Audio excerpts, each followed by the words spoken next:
40 বছর অপেক্ষার অবসান ঘটিয়ে ইরাককে ফুটবল বিশ্বকাপে তোলার নায়ক আইমান হুসাইন। তার কল্যাণেই প্যারিস অলিম্পিকে খেলার যোগ্যতা অর্জন করে দেশটি। অথচ এই স্ট্রাইকারে রয়েছে পাহাড় সমান সংগ্রাম ও ট্র্যাজেডির গল্প। 2008 সালে সন্ত্রাসীদের গুলিতে নিহত হন আইমানের বাবা। 1 বছর পর নিখোঁজ হন তার নিজের বড় ভাই।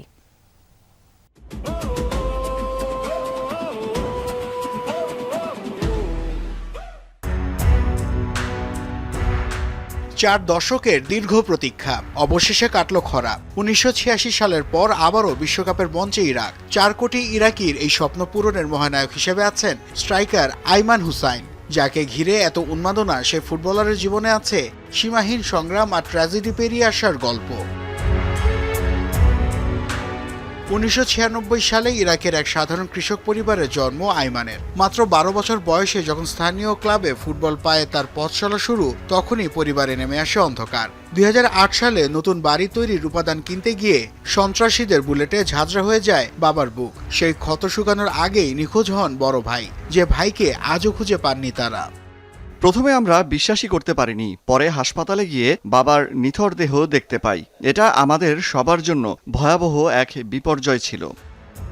একটা সময় ফুটবল খেলাটা ছেড়ে দিতে চাইলেও শত বিপর্যয়ের মাঝেও উৎসাহ জুগিয়ে গেছেন আইমানের মা।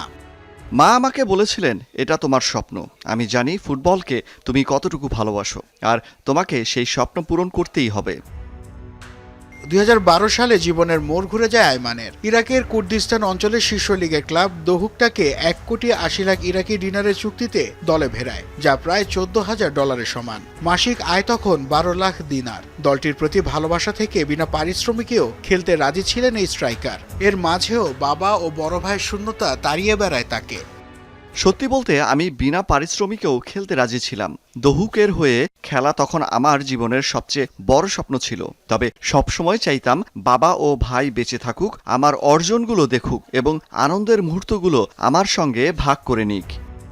লায়ন্স অফ মেসোপটেমিয়া খ্যাত ইরাককে বিশ্ব ফুটবলে নতুন করে স্বপ্ন দেখাচ্ছেন আইমান হুসাইন। সেই সাথে দেশটির 4 কোটি জনগণের কাছে ঘুরে দাঁড়ানোর এক আদর্শও তিনি। নাসিফ শুভ, যমুনা স্পোর্টস।